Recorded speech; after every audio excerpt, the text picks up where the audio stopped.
This is Max Shears for Pro Boxing Fans. I'm like joined as always by Spencer Fearon. Spencer, it's been a while and it's nice to see that the sun's out now. I mean, just we're going to go through the full card, but it's nice to see boxing's on a high right now before we talk about what happened last night, isn't it? Of course on a massive hype because boxing is like it's world boxing and fair play to what Riyadh Season are doing because they're taking boxing globally into countries where you would never see boxing would be at. And you know what I mean, but if you knew of anything historically of boxing, boxing actually originated in Ethiopia. You do know all that, right? Mm. About 600 BC, right? And then from then it went from Ethiopia to Egypt, from Egypt to Greece, from Greece to Rome, and the Olympics and everything else. So that's the origins of it. So the origins of it came out of Africa. So Mm. yeah, that was nice to see. You know what I mean? Because people dig up and look on these kind of things. You know me. I like to always talk about history. So yeah.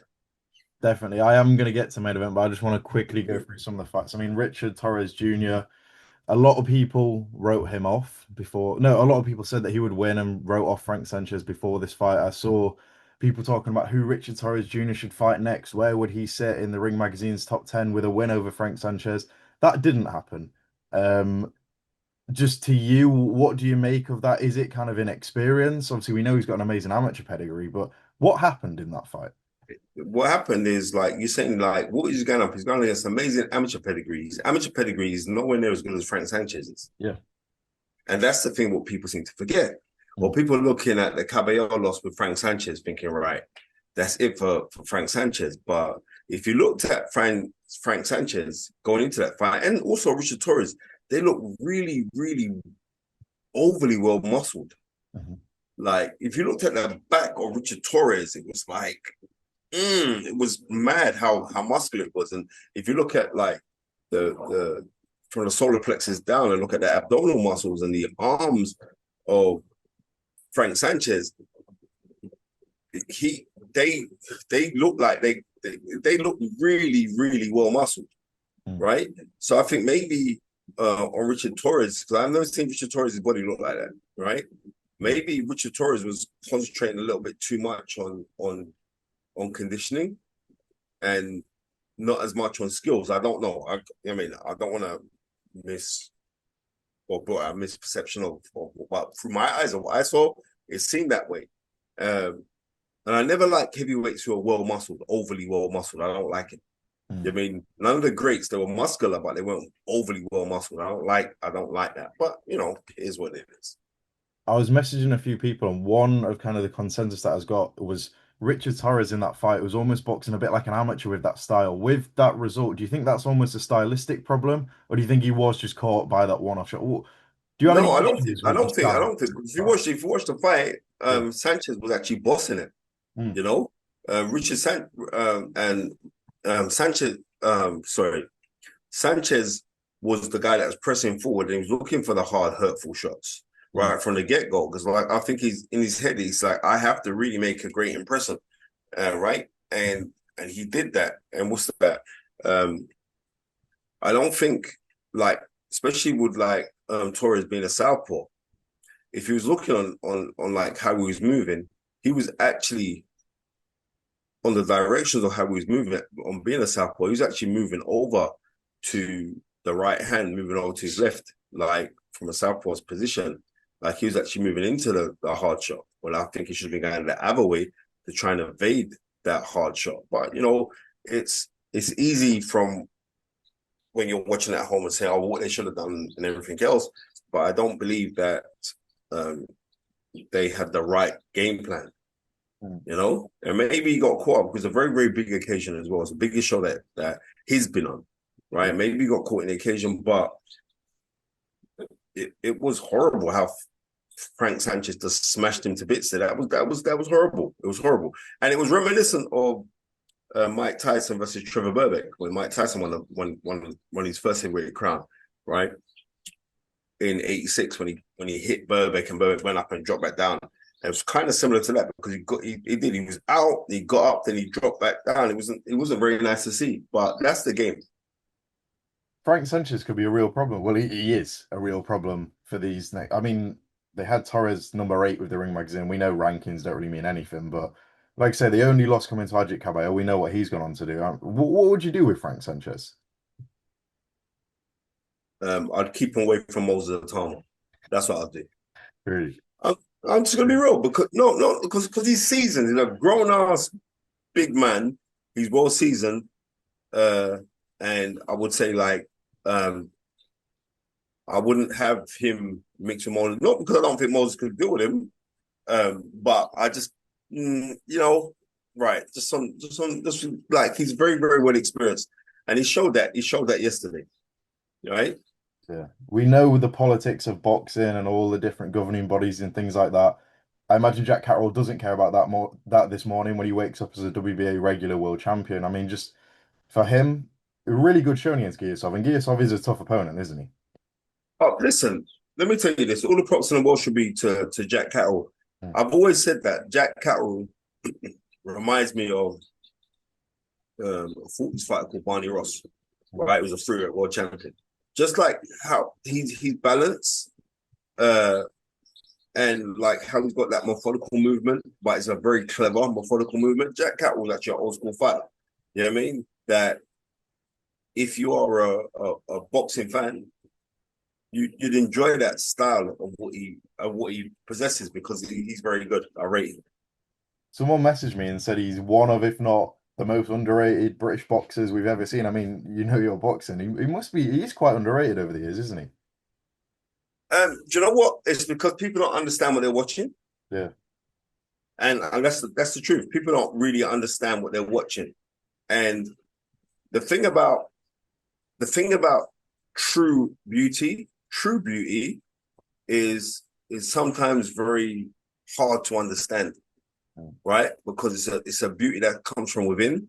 And I think if you look at Jack Catterall, he's not boastful, he's not braggadocious, he doesn't do, I mean, he's very like, mild mannered kind of person and that.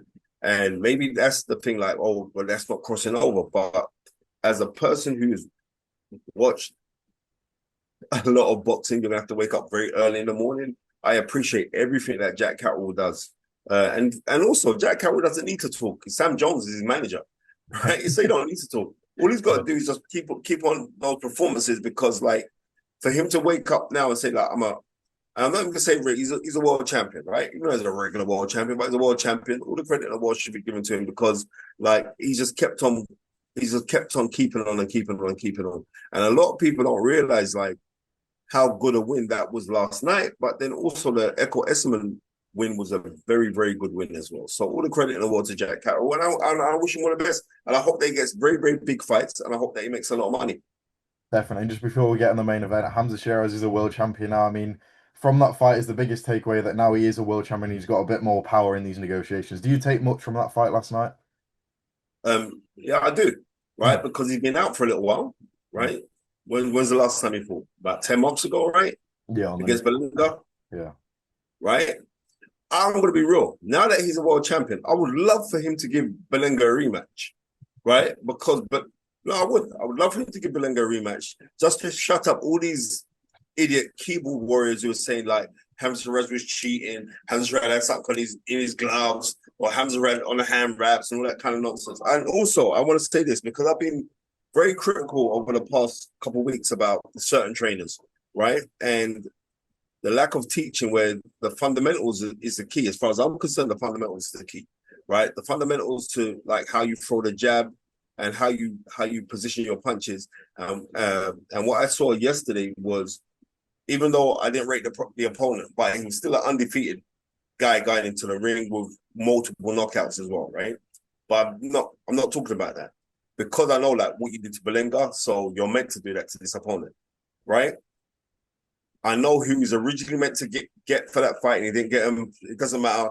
You're now a world champion, now WBO super middleweight world champion, a title that holds great prestige in our country because we produce so many great super middleweights, right? And like Joe Kawasaki and Chris Eubank, because they both hold the WBO titles and they're one of the greatest fighters that ever come out of the country.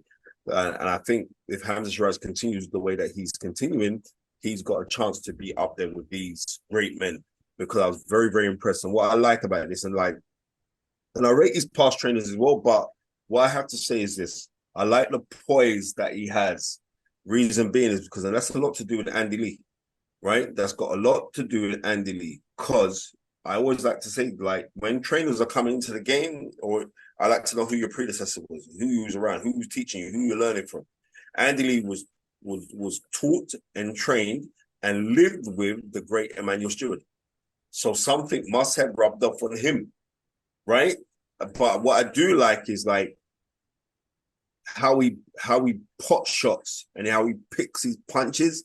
He's a very, very destructive human being. And also how he taps down to the body as well. That's Kronk style. Like, you go watch Joe McClellan, you go watch Milton McCory, you go watch Mike McCullum, you go watch Tommy Hearns, how these guys would, like, they create the space with the jab, right? Just to then turn over and go downstairs to the body. And he did that. And he did that at such a beautiful pace.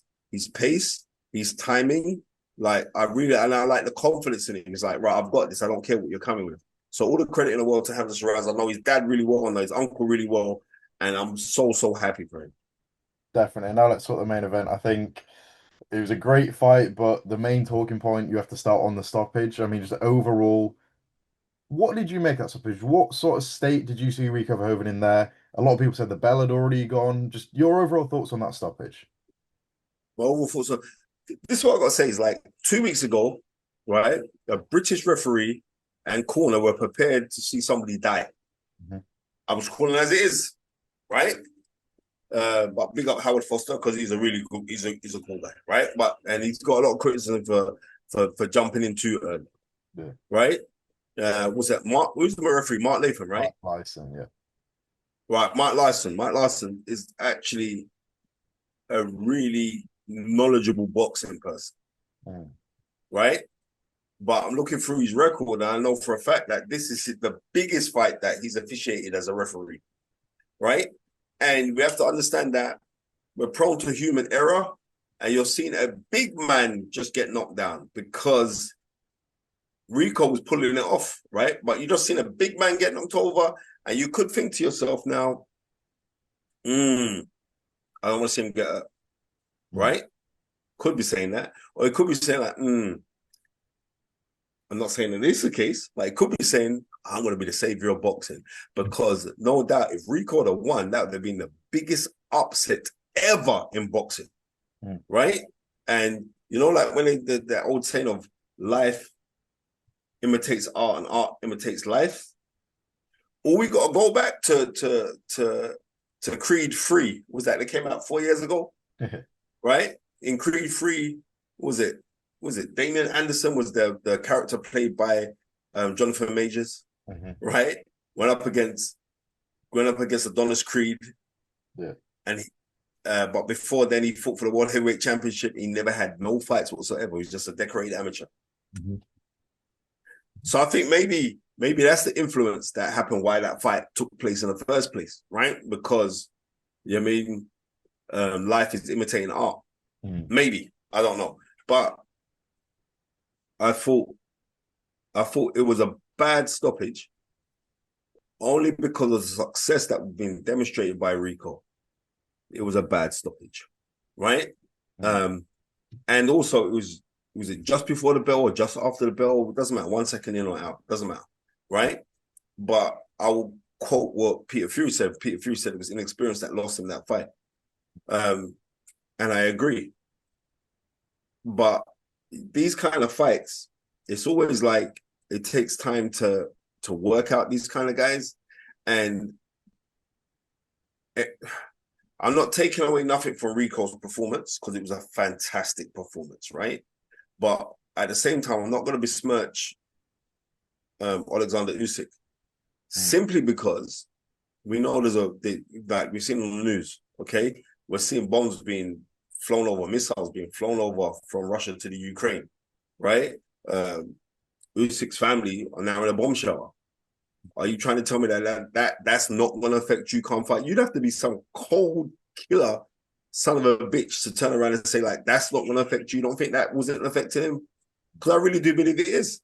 But then also at the same time, I'm going to say, you're getting on, And you're not a genuine heavyweight of today's standards. You're growing into it. And is it really like those 2 fights with Anthony Joshua, those 2 fights with Tyson Fury have not taken its toll on you? Because I'm telling you, it must have, because these are big men trying to bully you. It must have taken its toll on you, right? So that could be part of it as well, but we don't rightly know. But right now, me personally, I'd like to see Usyk retire. Because you've done it, you've won, you've clocked the game, you beat the Matrix, right? You're going to stay around now. On that performance last night, you'd heavily favor Hamzah Sheeraz to bang him out. You would. Let's just be real. You'd favor. Daniel Dubois would be sitting there saying, right, I really fancy this one, because that was a really subpar Oleksandr Usyk. But then at the same time, we cannot take away any credit from Rico. What he did, I was very cynical about this fight. And I think it was a guy, John Keenan was saying to me, nah, I think that Rico's going to win this fight. And Derek Chisora. They were the only 2 people that I knew that were saying that they had Rico to win the fight. I said, brother, are you stupid? Right? So it is because we're dealing with such a masterful boxer. But I think fair play to him, because I think Rico must have studied Derek Chisora fight and the Michael Hunter fight a lot on those 2 fights. And Peter Fury is a very, very smart individual. So they had a really good game plan, and it was working. It really was working. But, Just on the retirement thing, I mean, you see it in the ring, he's talking after the fight, you're giving credit to Rico Verhoeven, he was speaking about his family, and then straight away you see them push Ajit Cabello in the ring, then you see them talk about a rematch of Rico Verhoeven. Like say yourself, you know for a fact Tyson Fury sat at home wanting that fight, Daniel Dubois, Moses Talma. It does just feel like what next, what next, what next? Again, just to kind of emphasize that, they're always going to want Usyk to fight someone until he gets knocked out here, aren't they? They will, and I think that this is the right time now for Usyk to call it a day. You know what I mean? Or to be fair, give Rico a rematch. I know you'll beat him in a rematch because you sussed him now. You've clocked what he does from what he doesn't do, right? But no, I think now he should call it quits and call it a day, because you're getting old, right? You're getting old, and you showed it yesterday. But I also know there must be some personal, emotional dramas going on there with the war that's going on in your country, right? But yeah, and also you know that man is very, very patriotic. Deeply religious man, but very patriotic man. And I think now more than ever, like, you should call it quits. You should like say, all right, I've had a fantastic run, because somebody's out there's gonna be. I wouldn't want to see you in there most of the time right now. And anybody watching that performance yesterday would really fancy their chance of it. Anybody. Just last thing before I let you go, Spencer, I get this is very much like a how long is a piece of string question, all these things, but we have just seen Rico Verhoeven put a performance like that. And I mean, the scorecards, lots of people had it different. I had Rico winning that fight, a lot of people did. Where does Rico sit in the division now? If Usyk doesn't give him that rematch, where would you go? I mean, just how Well, dangerous. right now, on that performance, Rico's a top 10 fighter. Yeah. Right? Let's just call it as it is. He's a top 10 fighter. Because you got to think, Rico did better than Anthony Joshua, than Tyson Fury, than Daniel Dubois. So he's definitely got to be right now a top 10 fighter. But you know what? It's no good winning 700 meters in an 800 meters race. And that's what he did yesterday. But the reason why there's a massive what if is because if Mark didn't step in, the referee didn't step in then, and he could have maybe survived that last round. Don't know how, because it could have been very difficult, but I think he earned the right to get knocked out. Right? But because there's so many intangibles now, but the guy is definitely a top 10 heavyweight. Definitely. And last one, you know for a fact Rico Verhoeven, if he doesn't get Usyk fight, he's going to want Tyson Fury. He's going to want Anthony Joshua. Again, this is a question of just hypotheticals here, and it is different sizes, different styles. But to you, could Rico Verhoeven beat Anthony Joshua or Tyson Fury? And if so, how? No, he can't beat them guys. Too big. Nah, no, I'm not gonna. You know what I'd like to see? I'd like to see Rico in with Francis Ngannou. That's what I'd like to see. You know what I mean? Yep. In a boxing ring, I'd like to see that fight. That's what I'd like to see. Definitely will. Big money spin. There'll be a big money spinner as well. And I know the Turkey Al Sheikh's team listen to everything that's said about boxing. I know it's facts. That's facts. So that's the fight that I'd like to see. Rico versus Francis Ngannou.